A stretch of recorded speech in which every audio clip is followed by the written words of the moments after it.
All right, we're recording. Hi, guys. How are you? Glad to see everybody on the call today. So, guess what? Today, I'm training because our fearless leader and our entire upline is on that amazing Oasis of the Seas, which I'm sure we've all seen it on Facebook. Amazing. And all I have to say is we are all getting on whatever trip they're giving next year. We're doing it, okay? So before I get into training, just some quick housekeeping. Kudos to anybody who sent in their asks today. I don't have any numbers, but if you did, great. Also, it's October, and we have 3 amazings going on right now for us consultants. So Katie, just the other day, put out on the Facebook page that she is doing a Rocktober challenge, and the Rocktober challenge is basically $2,500 by the 15th, and she gets us a prize. And Belinda has completely sweetened that by adding to the pot a call with Long Island's very own newest National Vice President, Shana Morante, a coaching call with her. And our CEO, Kay Napier, just put out an email saying that there's no maintenance. So basically everything we do will help us continue to build our business and get us closer to promotion. So yeah, hey, there's no excuse at this point for us to not take advantage of any of that. All right, so I am speaking to you guys about sponsoring. And sponsoring, which, okay, let's face it, we're consultants. We do 3 things over and over and over again. We schedule appointments, we sell product, and we sponsor clients, preferred clients, and brand new business builders. And what I want to talk with you guys about today is sponsoring with a leader's mindset. So sponsoring with a leader's mindset is a delicate balance, because we need to lead while still listening to and focusing on other people's needs and finding ways to, give them value.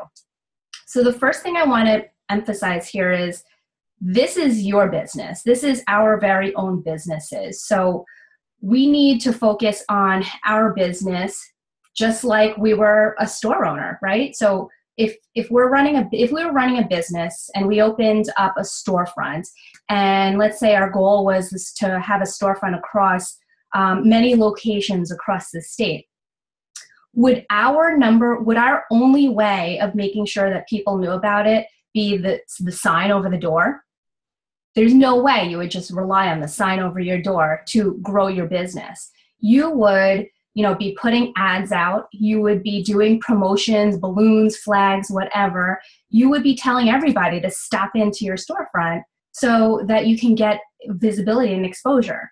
And that's effort. All of that is effort. And that's the same kind of effort that we equate with sponsoring, and sponsoring being what allows us to grow our business. Sponsoring is the lifeblood of our business. Okay.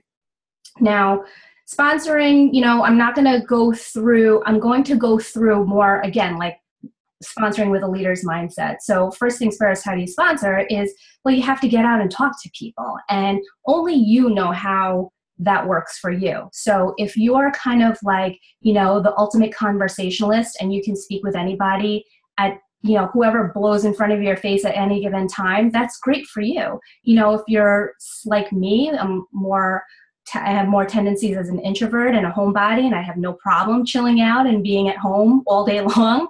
I know that I need to schedule myself to go to events. I need to, during the week, go to classes, to work out and just be in front of people. That's how I ensure I'm in front of people. So ask yourself, how are you making sure that you get out and meet people? That's key to sponsoring. The second piece that's key to sponsoring is connection.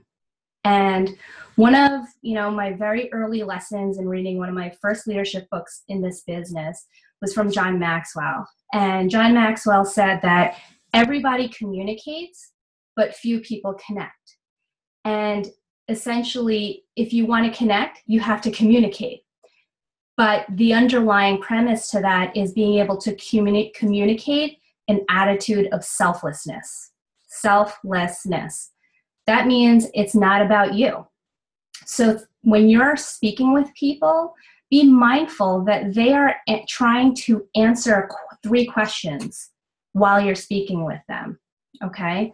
So the 3 questions that people are asking themselves while you're speaking with them are, do you care for me? Can you help me? And can I trust you? So that's what they're asking themselves. And it's up to you to give them satisfactory answers. If you're not giving them satisfactory answers, then likely, that connection's not really going to happen, and you're probably more just communicating with them, and it usually won't turn into anything, meaning they won't action off of you. So going back to those 3 questions that they're asking you, do you care for me? This all goes back to the training that we so greatly know from Sandy Spina, which is form. And in order to care for somebody, first you have to get over yourself and focus in on them and learn more about them and go through that form, family, occupation, recreation. What is it that's meaningful to them? Learn about what's meaningful to them and what they value. And then, once they get a sense that you care for them, they're also asking themselves, well, can you help me? And by that, you as a consultant need to be thinking the mindset of, what can I offer them? And what can I offer them is a very different sense than I have something to offer them, or I have something to give them, or they need this and they need that, and I'm just going to keep pushing. You want to know, what can you offer them? So from my perspective, when I am connecting with somebody and I've heard what's meaningful to them, I like to intentionally put out there options that are that relate back to those meaningful things. So if they're telling me that, they want these products, but, they're also, conscientious of cost, then I assure them that I will make sure that they get the best value. I always tell them that I want to make sure that you get the best value. That's how I do my business, is to ensure that I maximize value for you. Okay. So they're like, great, that's fantastic. So what am I offering them? I'm offering them an option to have the most value for whatever they're willing to put out there. Secondarily, I'm creating different options. So I'm giving them the power of choice, and I'm not that consultant that's like, here you go, I'm going to give you this, I'm going to give you that. That automatically shuts down the 3rd question, which is, can I trust you? So they're not, once they've gotten the sense that, okay, you care about me, you've gotten to know what's meaningful to me. I've heard you, that you're willing to offer me things that make sense for me and not for other people or just in general, and you're willing to help me with that. Now I feel like I can trust you. You're a friend. And that's I love to just quote, MVP Naomi Joseph, because she always says, be a friend, don't be weird. And I equate that to this, can I trust you question. If you're being a friend, if you have a friend, you know that you can trust them, right? They're not just some person that walked in front of your face and is kind of trying to get you to do something. Trust, once that underlying trust is there, you will see action come out of that in some way at some point in time, as long as you've established that connection in those 3 capacities. Okay. So now that we've talked about getting in front of people, now that we've talked about connecting, the 3rd thing I wanted to talk with you guys is truly that leadership, the underlying leadership in your business. So when we're sponsoring people, we're leading the conversation. Again, we're the business owner. We're the leader of our business.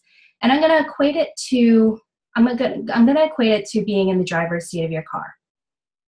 Okay. So you're in your car and your prospect has hopped in for a ride. If your prospect has hopped in for a ride, in order for you to be on that ride, that requires you, the driver, having the keys. You have the keys. You have your hands on the steering wheel. You have your foot on the pedal. You have your eyes that are looking through the windshield, and you have your eyes that are checking the rear view mirror. Those are all like having the keys, having control of the steering wheel. That's you being a leader in your business and making sure that you have what you need to be equipped to run that business. So what does that mean? That means knowing what the success plan is. That means knowing, how to sponsor clients, preferred clients, and new business builders. That means knowing where your resources are at. That means knowing what to do when you need to escalate something. That means knowing, who's there to offer you guidance when you need guidance. Because again, we're in this business for ourselves, but not by ourselves.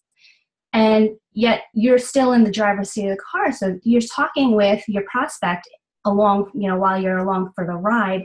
And I keep emphasizing that you're in the driver's seat because I know for myself, and I've seen it happen as well, that the moment you get into a conversation with others that you're prospecting and looking to sponsor, automatically it's kind of like deferring to them and deferring to what they want to do and their timing and their preference. But while we have to maintain that fine line of giving them options and choices so that they feel like they still have power and they can trust you, you're still the one leading the conversation. You're still the one in the driver's seat determining whether your car is in the left lane and moving at a good pace, or you're in the middle lane where it's kind of moderate pace, kind of engagement, or in the right lane where it's slower, or even maybe it's stopped on the curb, or perhaps it's fully parked in the garage.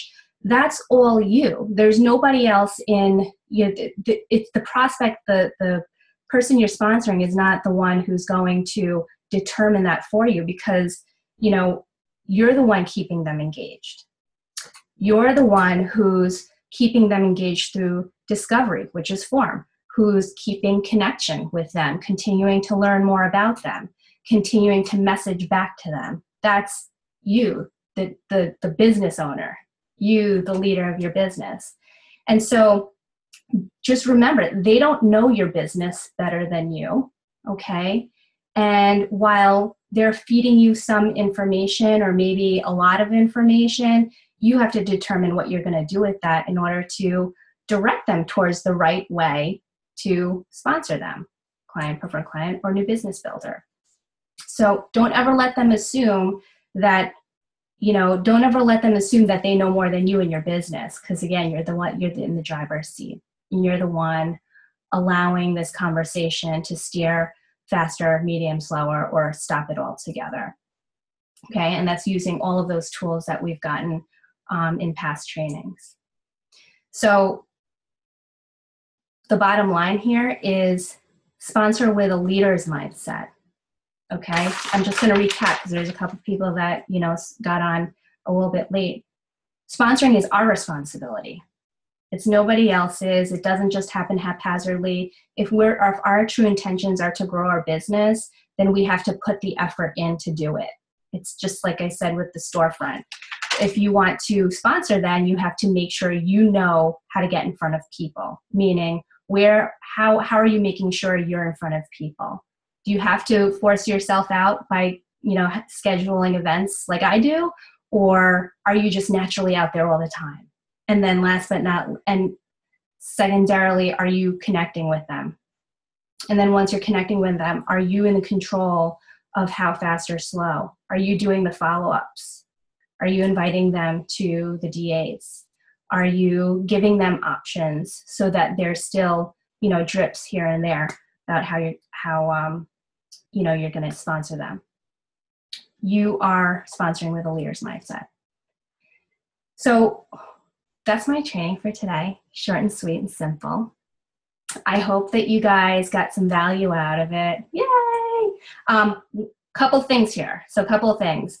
We've got some upcomings for the next week. Right after this meeting, what time is it? It's 8:44. Oh, yeah. It's like a 15-minute training. You can unmute yourself, by the way, if you'd like.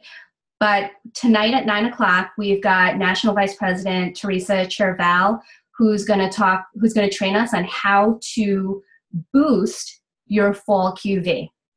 So that should be a really great one. Then tomorrow night at 8 p.m., Mina and I are doing the Zoom DA to get all of your prospects on there. Are you in the fast lane, the middle lane, or the slow lane, or are you parked in the garage? Let's get our prospects on there. Number 3, next Sunday, Miss Kelly Imschweiler will be training us on Go for No, so I can't wait to hear that one. And last but not least, let's get our asks in, because we've got to Rocktober, guys. Let's go Rocktober. All right, thanks everybody. Have a great night. Bye.